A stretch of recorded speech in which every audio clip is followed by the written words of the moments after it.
Good afternoon.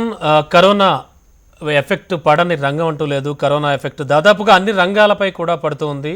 ప్రస్తుతం ఉన్న పరిస్థితుల్లో మే 3 వరకు కూడా లాక్డౌన్ పొడిగించారు. మరి నేపథ్యంలో ప్రస్తుతానికి ఉన్నటువంటి సిచ్యువేషన్లో రియల్ ఎస్టేట్ రంగం, మరి ముఖ్యంగా కరోనాతో పారిశ్రామిక రంగం చాలా తీవ్రంగా ఎఫెక్ట్ అయిందని చెప్పొచ్చు. అందులో ప్రధానమైన రంగం అయినటువంటి ఈ రియల్ ఎస్టేట్ రంగంపై కూడా ఈ ప్రభావం చాలా ఎక్కువగా చూపిస్తుంది. అంతేకాకుండా ఇక దీనికి సంబంధించి మనతో పాటు మాట్లాడడానికి, ఆయన విశ్లేషణ అందించడానికి శేఖర్ రెడ్డి గారు, ఐసీబీసీ చైర్మన్ అండ్ మాజీ క్రీడాయి అధ్యక్షులు మనతో పాటు లైవ్లో సిద్ధంగా ఉన్నారు.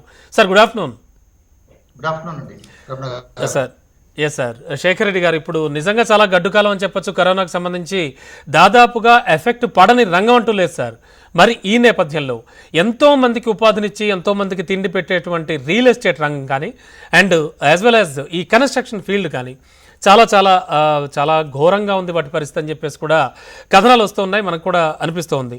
ప్రస్తుతం ఉన్న కండిషన్లో సార్ ప్రధాన సమస్య అంటే కూలీల సమస్య. ఫస్ట్ మనం ఎక్కడి నుంచి మొదలు పెడదాం సార్. కూలీల సమస్య అంటే అంతా almost all I think 50% above వలస కూలీలే ఉన్నారు అని నేను అనుకుంటూ ఉన్నాను. అంటే మీ దగ్గర ఆల్రెడీ చాలా క్యాలిక్యులేషన్స్ అవి ఉంటాయి.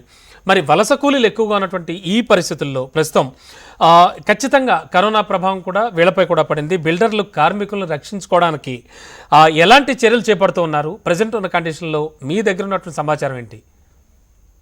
ఈ లాక్డౌన్ ఎప్పుడైతే డిక్లేర్ చేశారో గవర్నమెంట్ ఆఫ్ ఇండియా, సిఏఏ వేరే అసోసియేషన్లో కూడా సంప్రదించి దీనికి కావాల్సిన ఒక అడ్వైజరీ అనేది మేము కొంత ప్రిపేర్ చేసి పంపించడం జరిగింది స్టేట్ గవర్నమెంట్కు.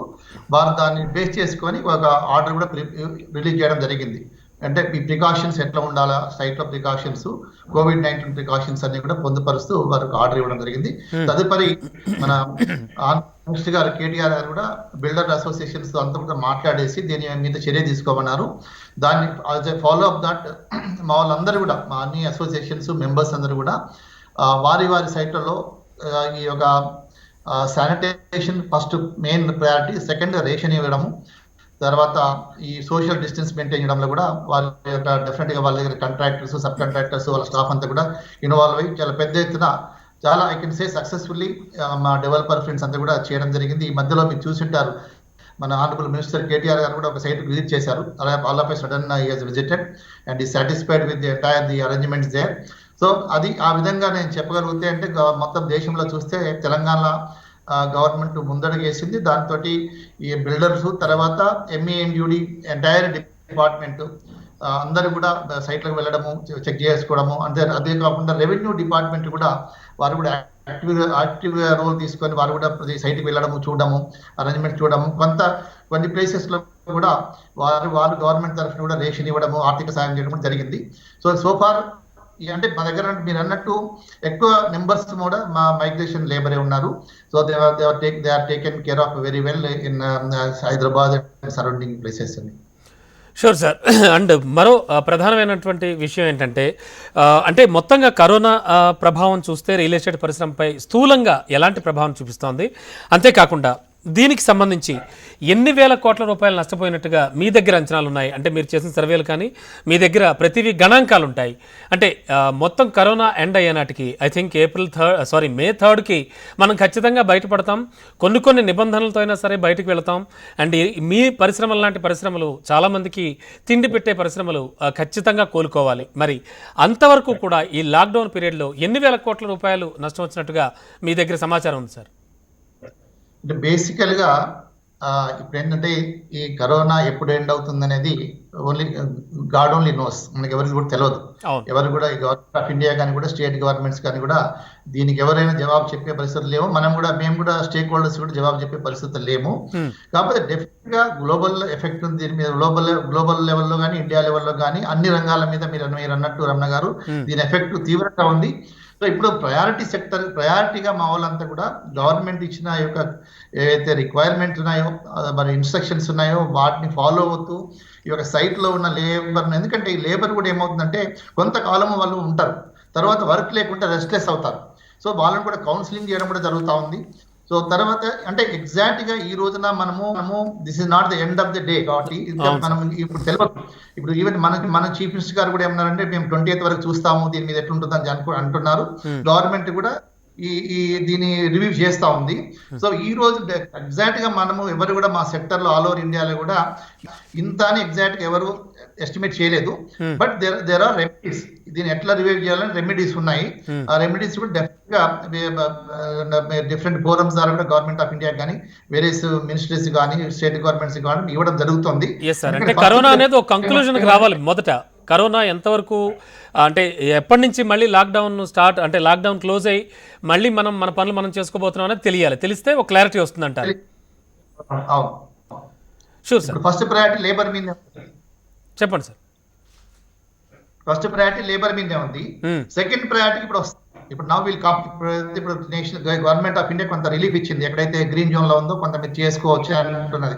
కార్పొరేషన్స్ లో కానివ్వండి, మున్సిపాలిటీస్ లో కానీ గ్రీన్ జోన్స్ లో ఎక్కడైతే సైట్ లో మీకు లేబర్ ఉన్నారో బయట నుంచి లేబర్ అలౌ చేయకుండా ఆ లేబర్ తోటి ఈ సోషల్ డిస్టెన్సింగ్, శానిటేషన్ అన్ని మీరు స్ట్రిక్ట్ గా ఫాలో చేస్తూ మీరు ఆ విధంగా చేసుకోవచ్చు అనేది ఒక గైడ్ లైన్స్ వచ్చినాయి.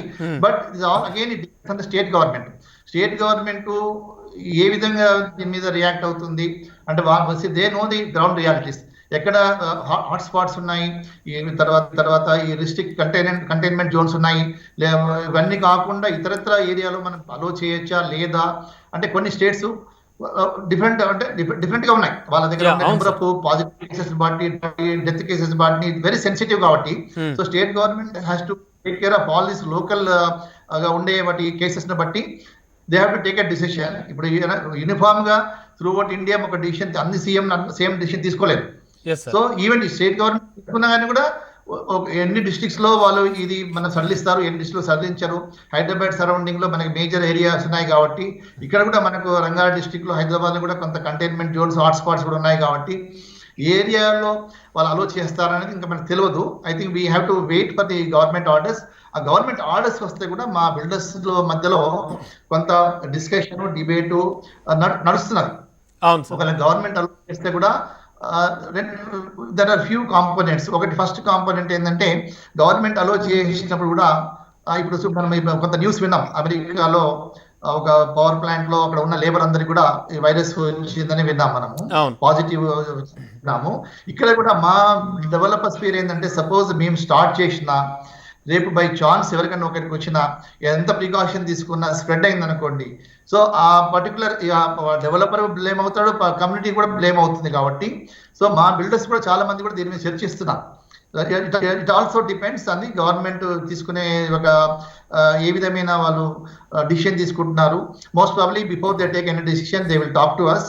సో అది కూడా ఉంటుంది. దీనిలో ఎంతవరకు తీసుకోవచ్చు, ఒకటేసారి 100% స్టార్ట్ చేయడమా, లేకపోతే స్టేజ్ వైజ్ స్టార్ట్ చేసుకోవడమా, 5%, 10% స్టార్ట్ చేసుకొని ఒక సైట్ లో ఒక ప్రికాషన్ అంటే ఈ యొక్క ఇచ్చిన టైం కూడా ఏంటంటే ఫ్యూచర్ లో ఎప్పుడు ఓవరాల్ గా ఎత్తేస్తారనేది, మేలో ఎత్తేస్తారా, జూన్లో ఎత్తేస్తారా, కానీ ఈ యొక్క ఇచ్చిన అవకాశాన్ని తీసుకొని కొద్ది బెస్ట్ ప్రాక్టీసెస్ అంటే SOP standard operating procedures site లో ఏ విధంగా ఉండాలా అంటే ఇది పోస్ట్ కోవిడ్ కూడా మనం చాలా ప్రికాషన్ తీసుకోవాల్సి వస్తుంది 1 or 2 years కాబట్టి ఈ బెస్ట్ ప్రాక్టీస్ సైట్ లో ఏంటనేది కూడా అవగాహన చేసుకోవడానికి టైం కలిసి వస్తుంది. తర్వాత దీంట్లో రెండోది ఏంటంటే మెటీరియల్స్. ఒకవేళ గవర్నమెంట్ అలో చేసిన మెటీరియల్స్ కొన్ని కంటిన్యూస్ క్లీన్ స్టార్ట్ గా ఉండేటి పరిశ్రమలు కొన్ని సిమెంట్, స్టీల్ లాంటి వాటికి ఆల్రెడీ ఎగ్జామ్షన్ ఇచ్చారు. కాకపోతే మనకి ఏంటంటే మెటీరియల్ కూడా చాలా మెటీరియల్ అవసరం ఉంది. బహుశా ఈ యొక్క శాండ్, అగ్రిగేట్ అంటే మెటల్ కూడా అలో చేసే ఛాన్సెస్ ఉన్నాయి. దీంట్లో గవర్నమెంట్ ఆఫ్ ఇండియా ఇచ్చిన దాంట్లో కూడా కొంత స్కోప్ ఉంది, మినరల్స్ దాంట్లో అది కూడా వాళ్ళు ఇవ్వచ్చు బహుశా. కానీ ఇతరత్ర వేరే మెటీరియల్ చాలా అవసరం మనకు, పెయింట్స్ కానీ, హార్డ్వేర్ కానీ, శానిటరీ వేర్ కానీ. డైరెక్ట్ గా మ్యానుఫ్యాక్చర్ దగ్గరికి వచ్చే ఐటమ్స్ మాత్రం ప్రాబ్లం లేదు. బట్ ఏవైతే డీలర్స్ నెట్వర్క్ ద్వారా రావాలో లోకల్ గా వాటి మాట కట్టొస్తున్నాను నేను. ఎగ్జాక్ట్లీ మీరు మెటీరియల్ అంటే కనుక శాండ్ గురించి నేను ఒక విషయం అడుగుదాం అనుకుంటున్నాను మిమ్మల్ని. ప్రజెంట్ ఉన్న కండిషన్లో శాండ్ పాలసీపై చాలామంది బిల్డర్స్ ఆవేదన వ్యక్తం చేస్తూ ఉన్నారు. అంటే చాలా కథనాలు వచ్చాయి కూడా. శాండ్ పాలసీ అనేది ఒక స్ట్రాంగ్గా, ఒక కరెక్ట్గా ఉంటే బాగుంటుందని వాళ్ళంతా భావిస్తున్నారు. దీనికి సంబంధించి అంటే అది అత్యంత ప్రాధాన్యమైనటువంటి మెటీరియల్. అఫ్ కోర్స్ మీరు చెప్పినవన్నీ కూడా చాలా ఇంపార్టెంట్ రోల్ ప్లే చేస్తూ ఉంటాయి. మరి శాండ్ పాలసీకి సంబంధించి అంటే ఎలాంటి డెసిషన్స్ తీసుకోబోతున్నారు సార్? అంటే ఇప్పుడు గవర్నమెంట్ ఆన్లైన్ ప్రాసెస్ స్టార్ట్ చేసింది. దాంట్లో కొంత ఇబ్బందులు ఉంటే ఇమీడియట్ గా దాన్ని తీసేయడము, లేదా అసోసియేషన్ల ద్వారా కూడా రిక్వైర్మెంట్ తీసుకొని లిస్ట్ మొత్తం తీసేసుకొని ఏ బిల్డర్కి ఎంత కావాలో అది గవర్నమెంట్ తీసుకొని కూడా ఇమీడియట్ గా సప్లై చేస్తే కూడా బాగుంటుంది. So that way also majority of the builders and top developers కూడా లార్జ్ స్కేల్ లో చేసే డెవలపర్స్ అందరికి కూడా వాళ్ళ రిక్వైర్మెంట్స్ అన్ని కూడా ఇచ్చేస్తే కూడా ఇమీడియట్ గా ప్లాన్ చేసుకోవడం కూడా బాగుంటుంది.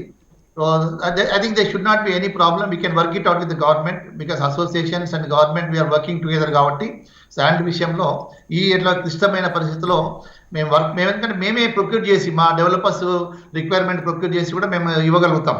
డెఫినెట్ గా గవర్నమెంట్ కూడా ఆ విధంగా మేము కోఆపరేషన్ చేయడానికి మేము సిద్ధంగా ఉన్నాం. Sure sir. అండ్ సార్, చాలా మంది ప్రముఖులు కానీ అనలిస్టులు కానీ మార్కెట్ అనలిస్టులు కానీ చెప్తూ ఉన్నారు ఆల్మోస్ట్ ఆల్ 20% మేర, మరీ ముఖ్యంగా హెచ్డిఎఫ్సి చైర్మన్ దీపక్ పరేఖ్ గారు అయితే మొన్న ఒక వ్యాఖ్య చేశారు, మీకు తెలుసు. అంటే 20% వరకు కూడా రియల్ ఎస్టేట్కి సంబంధించి ధరలు తగ్గేటువంటి ఛాన్స్ ఉంది ఆఫ్టర్ కంప్లీషన్ ఆఫ్ కరోనా, అంటే కరోనా అయిపోయిన తర్వాత అనేటువంటిది కూడా ఒక ఆయన వ్యాఖ్య చేశారు. దీనిపై మీ అభిప్రాయం ఏంటి? మొదటి నుంచి కూడా మాకు బాగా వారంటే మాకు ఎక్కువ గౌరవం, we have our own respect for him. But ఒకటి ఏంటంటే మనము ప్రాక్టికల్ గా గమనించాల్సింది ఏంటంటే ఈ యొక్క రియల్ ఎస్టేట్ ప్రైజెస్ లో ఏంటంటే ముఖ్యంగా ల్యాండ్ ప్రైజెస్. ఈ ల్యాండ్ అనేది రా మెటీరియల్ మా చేతిలో లేదు, మేము బయట నుంచి కొనుక్కోవాలా. దట్ ఆల్రెడీ కన్జ్యూమ్డ్, ఆ ల్యాండ్ ప్రైస్ అనేది already paid. Second, building material కూడా మా చేతిలో లేదు, బిల్డింగ్ మెటీరియల్ కూడా మేము ఇతర మ్యానుఫ్యాక్చరర్ కొనడం, వాళ్ళ ప్రైస్ ప్రకారం కొనడం జరుగుతుంది. థర్డ్ కాంపోనెంట్ ఏంటంటే లేబర్. ఇప్పుడు మాకు కూడా రెగ్యులేటరీ అథారిటీ ఉంది, మేము కూడా with in the time quality product ఇవ్వాలా, గ్యారంటీ కూడా ఇవ్వాలి. కాబట్టి మేము మంచి క్వాలిటీ ఉన్నవాడు, నైపుణ్యం ఉన్న వాళ్ళనే మేము ఎంప్లాయ్ చేయాల్సి వస్తుంది. వాళ్ళ శాలరీస్ కూడా ఎక్కువ ఉంటాయి. ద స్కిల్డ్ పీపుల్ కూడా ఇప్పుడు శాలరీస్ కూడా ఎక్కువ ఉన్నాయి. సో డెఫినెట్ గా ఒక మంచి ప్రోడక్ట్ రావాలన్నప్పుడు దాంట్లో ఇన్పుట్స్, ముఖ్యమైన ఇన్పుట్ ఏంటంటే మంచి నైపుణ్యం గల అక్కడ వ్యక్తులు కూడా ఉండాల్సిన అవసరం ఉంది. సో లేబర్ కూడా ఇప్పుడు కాంపోనెంట్ పెద్దది ఉంది. ఫోర్త్ కాంపోనెంట్కి వచ్చే వరకు ఇంట్రెస్ట్ కాంపోనెంట్, మార్కెటింగ్ కాస్ట్ ఉన్నాయి. సో మాకు ఇక్కడ we are dependent on all these components. మేము ఎక్కడ కూడా కట్ చేయడానికి లేదు. అండ్ ఇంకోటి ఏంటంటే మనం ఒక స్వీపింగ్ స్టేట్మెంట్ చేయడానికి లేదు ఇక్కడ. అంటే ఇప్పుడు across the country different metros లో, కొన్ని మెట్రోస్ లో అసలు వాళ్ళకి మార్కెటింగే లేదు. చాలా రోజుల నుంచి వాళ్ళు కష్టపడుతున్నారు. We are far better. Hyderabad market అనేది చాలా మన దేశంలోనే మన మంచి మార్కెట్ ఇది. కానీ మిగిలిన చోట్ల వాళ్ళు అసలే అమ్ముకోలేకపోయే పరిస్థితిలో ఉన్నారు గత ఎన్నో నెలల నుంచి. సో ఇదేంటంటే మనము ఫ్లాట్ గా ఇంత రేట్ ఇది మనము తగ్గించడానికి స్కోప్ ఉందని వారు చెప్పడము సరైనది కాదు. ఎందుకంటే I'm getting lot of feedback from across the country. So దీంట్లో ఇన్ని కాంపోనెంట్లు ఉన్నప్పుడు ఎక్కడ మీరు రెడ్యూస్ చేస్తారు? అంటే ఈ స్థాయిలో తగ్గదంటారు. ఈ డిలేడ్ దానికి కూడా మాకు ఇంట్రెస్ట్ ఉన్నది. సో మా అందరి రిక్వెస్ట్ ఏంటంటే మేము ఎన్నిసార్లు ఈ గతంలో కూడా మా ప్రాబ్లమ్స్ వచ్చినా, మాకు ప్రాఫిట్ లేకుండా నష్టమైనా మేము సక్సెస్ఫుల్ గా ప్రాజెక్ట్స్ కంప్లీట్ చేసాము, పర్చేజర్స్ కి అందుబాటులో తెచ్చాము. టైం టు టైం కూడా పర్చేజర్స్ అందరికి కూడా డిఫరెంట్ స్కీమ్స్ పెట్టి ముందు వాళ్ళకు తగ్గించి ఇవ్వడము, ఇన్సెంటివ్స్ ఇవ్వడము, ఈఎంఐలు పే చేయడము, చాలా రకాలైన మా డెవలపర్స్ ఇన్నోవేటివ్ గా వచ్చి చేసిపోయినారు. ఒక ముఖ్యంగా ఒకటి చెప్పాల్సి వచ్చింది ఇక్కడ అవసరం ఏంటంటే, హెచ్డిఎఫ్సి చైర్మన్ దీపక్ పరేఖ్ గారు చెప్పింది కూడా కన్జ్యూమర్ దృష్టిలో పెట్టుకొని చెప్పారు. కాబట్టి మేము డెవలపర్ తరపున మా రిక్వెస్ట్ హెచ్డిఎఫ్సి చైర్మన్ గారికి, వారి ద్వారా మిగిలిన బ్యాంకింగ్ సంస్థలన్నిటి కూడా మా రిక్వెస్ట్ ఏంటంటే, గత 3.5 శతాబ్దాల నుంచి మేము కానీ మా కన్జ్యూమర్స్ ద్వారా కానీ మీరు లబ్ధి పొందినారు.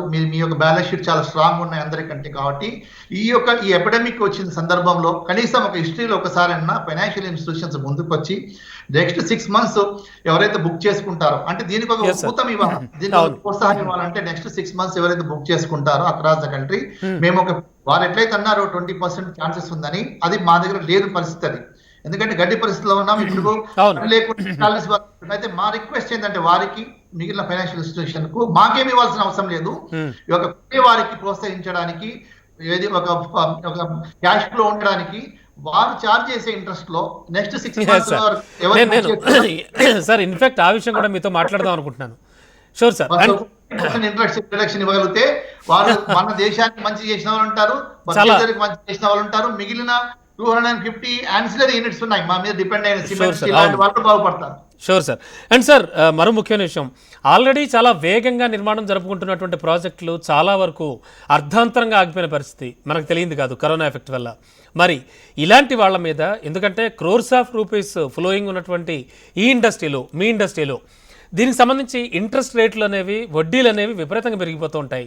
మరి దీనికి సంబంధించి ప్రభుత్వం నుంచి ఎలాంటి సహకారాన్ని ఆశిస్తున్నారు మీరు?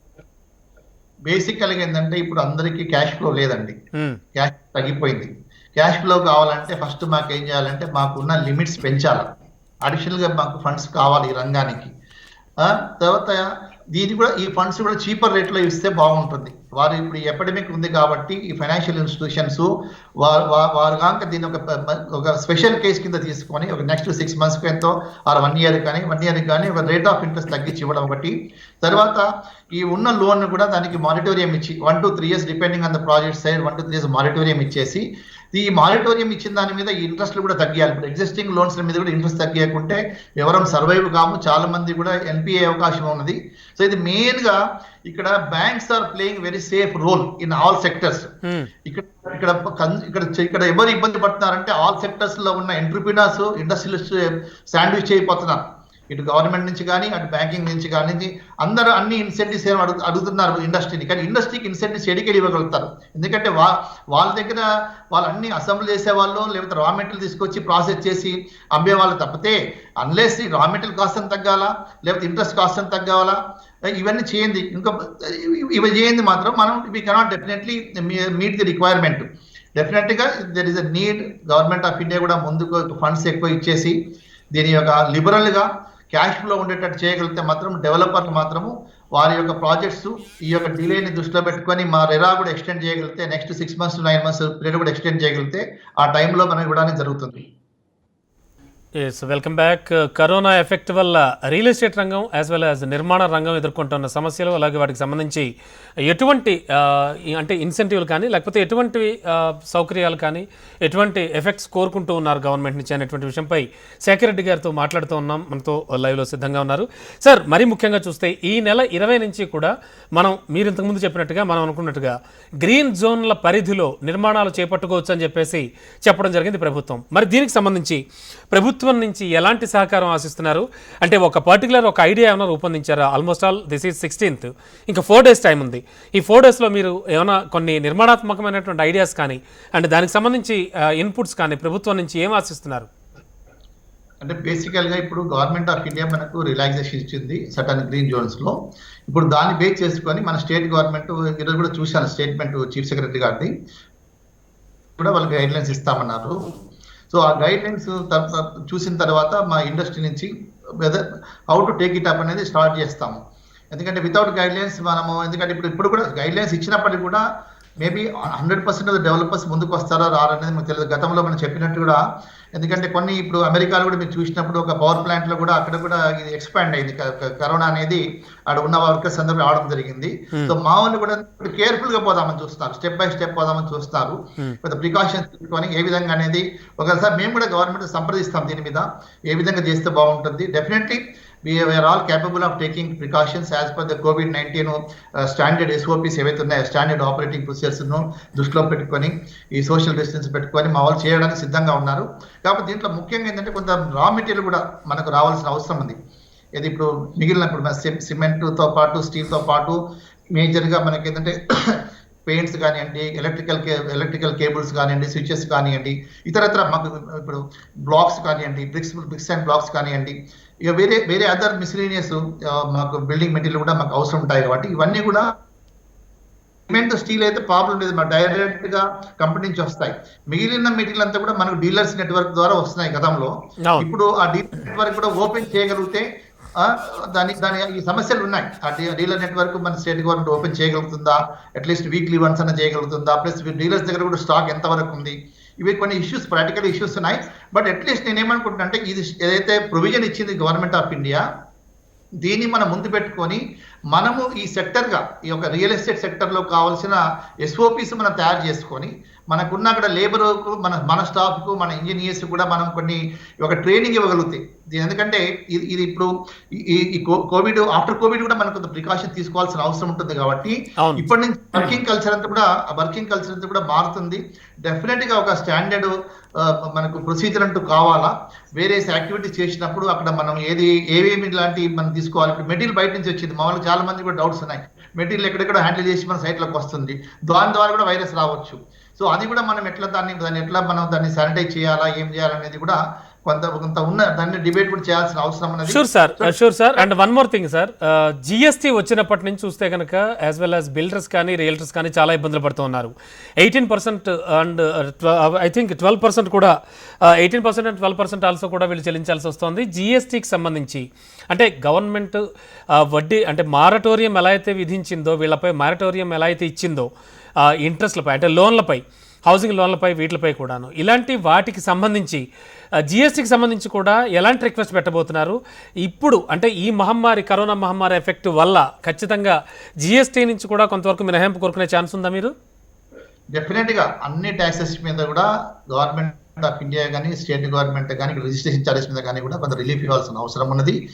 నా పర్సనల్ వ్యూ ఏంటంటే ఇప్పుడు గవర్నమెంట్ ఆఫ్ ఇండియా ఇప్పుడు 12% ఛార్జ్ చేస్తుంది, 5% కూడా 5% కూడా ఛార్జ్ చేస్తుంది, 1% కూడా ఛార్జ్ చేస్తుంది. అదే అంటే వితౌట్ ఐటీసీ 5% ఛార్జ్ చేస్తున్నారు, అఫోర్డబుల్ అయితే 1% ఛార్జ్ చేస్తారు. అయితే నా పర్సనల్ వ్యూ ఏంటంటే ఈ యొక్క ఎంటైర్ రియల్ ఎస్టేట్ రంగం అనేది ఇప్పుడు కారు అమ్ముతున్నాడండి, కారు అమ్మేవాడి ప్రోడక్ట్ ఎండ్ ప్రోడక్ట్ ఏంది? కారు. అవును. ఇప్పుడు మేము రియల్ ఎస్టేట్ లో మేము వర్క్స్ కాంట్రాక్ట్ చేయట్లేదు. గవర్నమెంట్ ఆఫ్ ఇండియా అక్కడ పాలసీ మేకింగ్ చేసే వాళ్ళకి అందరికీ కూడా మనసులో కొంత గతంలో మేము కొంత సెమీ ఫినిష్డ్ ప్రోడక్ట్ అమ్మడం వల్ల మేము మీద వర్క్స్ కాంట్రాక్ట్ చేస్తున్నాం అనేది still what in there minds. But RERA వచ్చిన తర్వాత ప్రతి డెవలపర్ రెరా అథారిటీ దగ్గర రిజిస్టర్ చేసిన ప్రతి డెవలపర్ కూడా అతను అమ్మే ప్రోడక్ట్ కంప్లీట్ అయిన ప్రోడక్టే. ఒక ఇల్లు అమ్ముతున్నాడు, ఒక అపార్ట్మెంట్ అమ్ముతున్నాడు, ఆఫ్టర్ ఆక్యుపెన్సీ వచ్చిన తర్వాతనే డెలివరీ చేస్తున్నాడు. కాకపోతే ఈ యొక్క నిర్మాణ రంగంలో గవర్నమెంట్ ఆఫ్ ఇండియా ముందుకొచ్చి మాకు సరైన లోన్స్ ఇవ్వట్లే కాదు కాబట్టి అడ్వాన్స్గా మేము క్యాష్ కొంత రూపంలో వాళ్ళ దగ్గర అడ్వాన్స్ తీసుకుంటున్నాం. బట్ మా product end product is finished product. So that is స్థిరాస్తి మీద జిఎస్టీ లేదని చెప్తుంది యాక్ట్. కాబట్టి స్టేట్ గవర్నమెంట్స్ అందరూ కూడా ఒక మంచి జిఎస్టీ కౌన్సిల్లో దీని మీద ఒక అవగాహనకు వచ్చి మేము ఒక ఫినిష్డ్ ప్రోడక్ట్ గానే రిజిస్టర్ చేస్తాము, సెమీ ఫినిష్డ్ మేము ఎప్పుడు చెయ్యము. ఈవెన్ రెరా కూడా పిక్చర్లోకి వచ్చింది. రెరా యొక్క యాక్ట్ కూడా ఎవరికి అప్లై అవుతుందంటే మేము ఎవరైతే కట్టి నిర్మాణం చేసి అమ్ముతున్నప్పుడే రెరాలకు వస్తాం. రెరాలకు వచ్చిన అందరికీ కూడా జిఎస్టీ వర్తించదు. మేము కొనే ప్రోడక్ట్స్ మీద జిఎస్టీ కడతాం, కానీ సబ్సిక్వెంట్ గా రిజిస్ట్రేషన్ చేస్తాం ఆ ప్రోడక్ట్. అంటే మన గవర్నమెంట్ ఆఫ్ ఇండియా కూడా మంచి ఒక ఉద్దేశంతో వచ్చేది స్టార్టింగ్ లో, 1 నేషన్ 1 ట్యాక్స్ అన్నారు. కానీ ఇన్ బిట్వీన్ అఫీషియల్స్ దీని యొక్క డిఫైన్ చేయడంలో వాళ్ళకి రెవెన్యూ రావాలనే ఉద్దేశంతో దీని మీద జిఎస్టీ తీసుకురావడం జరిగింది. నాకున్న ఎక్స్పీరియన్స్ తో ఇండస్ట్రీ జిఎస్టీ ఈ ప్రోడక్ట్ మీద ఎండ్ ప్రోడక్ట్ మీద జిఎస్టీ వేయాల్సిన అవసరమే లేదు. కాకపోతే at the same time state గవర్నమెంట్కి వచ్చే వరకు టోటల్ గా ఫినిష్డ్ అపార్ట్మెంట్ కానీ ఇండిపెండెంట్ హౌస్ కానీ అమ్ముతున్నామో దాన్నే రిజిస్టర్ చేయాలా. ఆ రిజిస్ట్రేషన్ ఛార్జెస్ కూడా మేము ఫినిష్డ్ ప్రోడక్ట్ టోటల్ చేస్తున్నాం కాబట్టి ఇప్పుడు ఉన్న రిజిస్ట్రేషన్ ఛార్జెస్ కూడా ఒక 50% వరకు తగ్గించినప్పటికీ కూడా గవర్నమెంట్ లాస్ లేదు. Yes sir. And sir already అన్ని లోన్లకి కూడా 3 నెలల మ్యారటోరియం మనం ఇంతకుముందు మాట్లాడుకున్నట్టుగా కల్పించడం జరిగింది రిజర్వ్ బ్యాంక్. అయితే ఇదే దారిలో రియల్ ఎస్టేట్ రంగానికి ఇచ్చినటువంటి లోన్లకు సంబంధించి కానీ, అంటే యాజ్ వెల్ యాజ్ బిల్డర్స్ కానివ్వండి, రియల్ ఎస్టేట్ రంగానికి ఇచ్చిన లోన్స్కి సంబంధించి ప్రభుత్వం ఎలాంటి డెసిషన్ తీసుకుంటే బాగుంటుంది అనుకుంటున్నారు? అంటే ఇప్పుడు depending on the project size అండి. ప్రాజెక్ట్ సైజ్ బట్టి వాళ్ళకున్న రిక్వైర్మెంట్ బట్టి 1 ఇయర్ నుంచి 3 ఇయర్స్ వరకు మానిటోరియం ఇచ్చేసి ఈ మానిటోరియం పీరియడ్ లో కూడా కొంత రేట్ ఆఫ్ ఇంట్రెస్ట్ గణనీయంగా తగ్గియాల్సిన అవసరం ఉంది. కొంత ఇప్పుడున్న మానిటోరియంలో ఈఎంఐల మానిటోరియం చూస్తే అది చాలా అంటే అది మనం ఊహించని విధంగా వాళ్ళు చేసినారు. అదేంటంటే 3 మంత్స్ ఈఎంఐ మనము కట్టకుంటే 4th మంత్ నాడు ఏం చేస్తున్నారు, అది ఆ అమౌంట్ తీసుకెళ్లి ప్రిన్సిపల్ అమౌంట్కి యాడ్ చేస్తున్నారు. ఇప్పుడు స్టార్టింగ్ లో మనం ఎవరైనా ఈఎంఐ తీసుకున్నా, 1 లక్ష రూపాయలు ఈఎంఐ తీసుకుంటే, లోన్ తీసుకుంటే, ఇప్పుడు ఇనిషియల్ గా కట్టే సెవరల్ మంత్స్ కూడా మనకు ఈఎంఐ మనం కట్టే ఈఎంఐ మీద 95% మనకు ఇంట్రెస్ట్ కాంపోనెంట్ ఉంటుంది. ఓన్లీ 5% లోపల ప్రిన్సిపల్ అమౌంట్ పోతుంది. అంటే ఇప్పుడు మనం తీసుకున్న లోన్ మీద మనం ఏదైతే కడుతున్నామో ఇంట్రెస్టే కడుతున్నామో ఆ ఇంట్రెస్ట్ తీసుకుపోయి మళ్ళీ ప్రిన్సిపల్ అమౌంట్ కలుపుతామంటున్నారు ఈ మానిటోరియంలో. Very dangerous. ఈ మానిటోరియం ఇచ్చింది banks are trying to make more money in the moratorium, in case of moratorium. So ఈ మానిటోరియం ఇచ్చినప్పుడు ఏం చేయాలంటే దీని కొంత నెక్స్ట్ రాబోయే 1 or 2 years లో మేము దీన్ని ఇన్స్టాల్మెంట్ కింద కలెక్ట్ చేసుకుంటాము అంటే బాగుంటుంది. దాని దగ్గర రేట్ ఆఫ్ ఇంట్రెస్ట్ కూడా తగ్గియాలి. Otherwise they are making more money on this. Okay, ఇది పెనలైజింగ్. Sure sir. ఇచ్చినట్టే కానీ ఇట్స్ పెనలైజింగ్ ద కస్టమర్. అంటే రిజర్వ్ బ్యాంక్ తాజాగా వడ్డీ రేట్లు తగ్గించింది. మరి అంటే ఇది ప్రత్యేకించి ఆ రియల్ ఎస్టేట్ రంగంపై కానీ బిల్డర్స్ అంటే ఈ కన్స్ట్రక్షన్ వైపు కానీ ఎలా ఉపయోగపడుతుంది అంటారు? ఇప్పుడు తగ్గించినారు. అంటే ఇంకా తగ్గించే ఛాన్సెస్ ఏమైనా ఉన్నాయంటారా? ఇంకా డెఫినెట్ గా బ్యాంక్స్ అంతా కూడా ఇప్పుడు ఒకటండి, banks always they are playing safe role. ఇప్పుడు వాళ్ళు తగ్గించినప్పుడు ఏమేమి తగ్గించినా వాళ్ళు మళ్ళీ డిపాజిట్ తగ్గిస్తారు. So they are playing very safe role. They should also reduce their spread. వాళ్ళ ప్రాఫిట్ కూడా తగ్గించాలా. తగ్గించేసి అట్లీస్ట్ ఈ యొక్క నెక్స్ట్ ఒక 6 months to 1 year గా ఎవరైతే బుక్ చేసుకుంటున్నారో, అపార్ట్మెంట్ బుక్ చేసుకుంటున్నారో, వాళ్ళకు గణనీయంగా మీరు వడ్డీ తగ్గిస్తే మాత్రం వాళ్ళకు పాజిటివ్ గా వాళ్ళు ముందుకు వచ్చి బుక్ చేసుకుంటారు. ఎందుకంటే ఇట్స్ లైఫ్ టైం ఆపర్చునిటీ. వచ్చి చేస్తున్నాయి, వడ్డీ తగ్గిస్తున్నాయి, ఆపర్చునిటీ. అంటే this is one way of attracting the more customers. ఇప్పుడు మేము ఎంత తగ్గించినా కొద్ది గొప్ప తగ్గిస్తే కూడా దానికి అట్రాక్షన్ కాదు. ఎప్పుడైతే వడ్డీ తగ్గిస్తున్నారు, ఇప్పుడు మేము అడిగేది అంటే ఉన్న క్లయింట్స్ గురించి మేము అడగట్లేదు, అది left the banks. At least prospective clients గురించి మీరు గణనీయంగా వడ్డీ తగ్గించగలిగితే, మీరు కొత్త ఇన్స్ట్రుమెంట్స్ తో రాండి, కొత్త స్కీమ్స్ తో రాండి. ఇప్పుడు ఇది ఎపిడమిక్ మనం దీంట్లో ఉన్నాం, టైంలో ఉన్నాం కాబట్టి మేము రొటీన్ గానే పోతాము, రెగ్యులర్ గా ఉన్న దాంట్లో స్కీమ్లలో పోతామంటే ఇది వర్కౌట్ కాదు. వాళ్ళు దీపక్ పరేఖ్ గారి కూడా వారికి చాలా ఐడియాస్ ఉన్నాయి, వారు మంచి ఇన్స్ట్రుమెంట్ తీసుకురాగలుగుతారు. కాబట్టి ఇప్పుడు కొనే వారికి ఉత్సాహపరిచేటట్టు, క్యూలో నిలబడి కొనుక్కునేటట్టు కొన్ని స్కీమ్స్ వాళ్ళు పట్టుకురాగలిగితే. సార్ ప్రధానంగా ఇంట్రెస్ట్ రేట్ తగ్గిస్తే ఆబ్వియస్లీ ఆటోమేటిక్ గా చాలా వరకు కూడా బుకింగ్స్ అవుతాయి, చాలా మంది వస్తారు. ఈవెన్ గవర్నమెంట్ ఆఫ్ ఇండియా కూడా సాలరీడ్ పీపుల్ అందరికి కూడా దే కెన్ ఆల్సో ఎంకరేజ్. ఇప్పుడు కొనుక్కునే వాళ్ళు నెక్స్ట్ 6 months లో కొనుక్కునే వాళ్ళకి మేము మాకు గవర్నమెంట్ తరఫున కూడా మీకు కొంత ఇన్సెంటివ్స్ ఇస్తామంటే కూడా చాలా మంది రావడానికి ఆస్కారం ఉంది. Sir and one more thing, 2008లో వచ్చినటువంటి రెసిషన్, ఆర్థిక మాంద్యంతో ఇప్పుడు వచ్చిన ఈ కరోనా ఎఫెక్ట్ ని పోలుస్తూ ఉన్నారు. మరి దీనికి సంబంధించి మనం చూస్తే కనుక ఈ స్లో డౌన్ ఈ రియల్ రంగం కానీ నిర్మాణ రంగంలో కానీ ఎన్నాళ్ళు ఉండొచ్చు అంటారు? ఈ ఎఫెక్ట్ రానున్న సంవత్సరాల మీద ఎంతవరకు పడే అవకాశం ఉంది? ఇప్పుడు గతంలో వచ్చినది అది టైం బౌండ్ అంటే వచ్చింది వెళ్ళిపోయింది, రిసెషన్ వచ్చింది వెళ్ళిపోయింది, మిగిలిన అందరు రికవరీ అయినారు, బాగా చేసుకున్నారు. కాకపోతే ఇది there is no time bound. Nobody knows దీనికి యాంటీడోస్, ఈ వైరస్ కు ఒక యాంటీడోస్ తయారు చేసేంత వరకు, దీనికి మెడిసిన్స్ వచ్చేంత వరకు మనకి తెలియదు ఎప్పుడు స్టాప్ అవుతుంది. ఇప్పుడు ఆల్రెడీ కొన్ని కంట్రీస్ లో టోటల్ గా 0 అయింది కూడా మళ్ళీ స్టార్ట్ అయింది, రీస్టార్ట్ అయింది. అవును, ప్రమాదం దీంట్లో ఉంది. కాబట్టి మనం గతంలో వచ్చిన రిసెషన్ కు దీనికి మనం పోల్చడానికి లేదు. ఇది ఇది దానికంటే ఎక్కువ, ఇది దీని ఇంపాక్ట్ ఎక్కువ ఉంటుంది, అన్ని రంగాల మీద ఉంటుంది. ఆల్రెడీ గతంలో ఇంత రిసెషన్, ఇంత effect I don't think tourism and civil aviation, travel మీద పడినట్టు నేను ఎప్పుడు గమనించలే. ఇప్పుడు ఆల్మోస్ట్ ఇవి క్లోజ్ అయిపోయినాయి. టూరిజం కూడా, సివిల్ ఏవియేషన్ ఇవన్నీ కూడా క్లోజ్ అయిపోయినాయి. ట్రాన్స్పోర్టేషన్ ఆల్మోస్ట్ చాలా వరకు అయిపోయింది. సో దీని ఎఫెక్ట్ చాలా పెద్దగా ఉంటుంది. డెఫినెట్ గా దీంతో ఇప్పుడు మేము డెవలపర్స్ అందరూ కూడా సహకరించడానికి ఉన్నామండి. ఇక్కడ వచ్చే పర్చేజర్స్ కూడా, రాబోయే పర్చేజర్స్ కూడా డెఫినెట్ గా మా బిల్డర్స్ అందరూ కూడా ఎంత త్వరగా కంప్లీట్ చేసుకొని as per the regulatory norms ప్రకారం మేము ఇవ్వడానికి ఆస్కారం చేయడానికి చూస్తాము. కానీ దీంట్లో ఏంటంటే there are many stakeholders, government of India, state government, ఇతర డిపార్ట్మెంట్స్, లోకల్ బాడీస్ కూడా వాళ్ళకి వచ్చే రెవెన్యూ కొంత తగ్గించుకొని టర్న్ ఓవర్ చేయడం. ఇప్పుడు కావాల్సిందంటే ఎక్కువ టర్న్ ఓవర్ చేసి వాళ్ళు ట్యాక్సెస్ తగ్గించుకొని ఎక్కువ రెవెన్యూ తెచ్చుకోవడం అనేది వాళ్ళు గమనించాల్సిన అవసరం ఉంది. అట్లనే బ్యాంకర్స్ కూడా, ఫైనాన్షియల్ ఇన్స్టిట్యూషన్ కూడా వీళ్ళందరూ కూడా ముందుకు వచ్చేసి, గతంలో ఇన్ని డికేట్స్ నుంచి మేమంతా కూడా కన్జ్యూమర్స్ కానీ బిల్డర్స్ కానీ మీకు సపోర్ట్ చేశాం కాబట్టి this is a high time. All the banking institutions కూడా ముందుకు వచ్చి మీరు ఒక స్పెషల్ కేసు కింద ఈ ఒక రంగం రివైవ్ అవుతే దీని మీద బేస్ చేసుకున్న చాలా రంగాలు ఉన్నాయి కాబట్టి వాళ్ళని కూడా మీరు సపోర్ట్ చేసినట్టు అండ్ గ్రీన్ జోన్ లో నిర్మాణాలు ప్రారంభించుకోవచ్చు అని చెప్పిన విషయం దగ్గర నుంచి చూస్తే అఫ్ కోర్స్ రేపన్న రోజున మే 3వ తేదీ తర్వాత ఖచ్చితంగా ఇంకా లాక్డౌన్ అనేది ఎత్తివేస్తున్నాం దశల వారీగా. అఫ్ కోర్స్ అయినప్పటికీ నిర్మాణ రంగానికి అండ్ రియల్ ఎస్టేట్ రంగానికి సంబంధించి వర్క్ స్టార్ట్ చేసుకోవచ్చు అంటే మీ యొక్క మొదటి ప్రాధాన్యత ప్రభుత్వాన్ని రిక్వెస్ట్ చేయడం కానీ, మీరు చేసేటువంటి పనులు కానీ దేనిపై మొదటి ప్రాధాన్యత ఇస్తారు? ప్రాధాన్యత అంటే ఫస్ట్ మనకు మెటీరియల్ కావాలండి. మెటీరియల్ అనేది ప్రాధాన్యత. రెండో దానికి వచ్చిన తర్వాత దీనికి క్యాష్ ఫ్లో లేదు, ఇండస్ట్రీకి క్యాష్ ఫ్లో లేదు, ఇన్ఫ్లో రావడం తగ్గిపోయింది. కాబట్టి బ్యాంక్ కూడా లిబరల్ వచ్చేసి ఫండింగ్ చేయడము, ఇప్పుడు ఉన్న లోన్స్ కూడా దీనికి ఒక మారిటోరియం ఎక్స్టెండ్ చేయడం, 1 to 3 years ఎక్స్టెండ్ చేయడము, తర్వాత అడిషనల్ ఫండ్స్ ఇవ్వడము, రేట్ ఆఫ్ ఇంట్రెస్ట్ కూడా తగ్గియడము. గణనీయంగా రేట్ ఆఫ్ ఇంట్రెస్ట్ తగ్గడము. సో దీని వల్ల ఏంటంటే క్యాష్ ఫ్లో వచ్చేస్తుంది, వర్క్ ఎక్కడ ఆగదు. ఉన్న వర్క్ మనం పని ఇవ్వచ్చు, ఈ ఎన్నైతే ఇండస్ట్రీస్ ఉన్నాయో వాళ్ళకు కూడా మనం సపోర్ట్ చేయొచ్చు, గవర్నమెంట్ కూడా రెవెన్యూ వస్తుంది.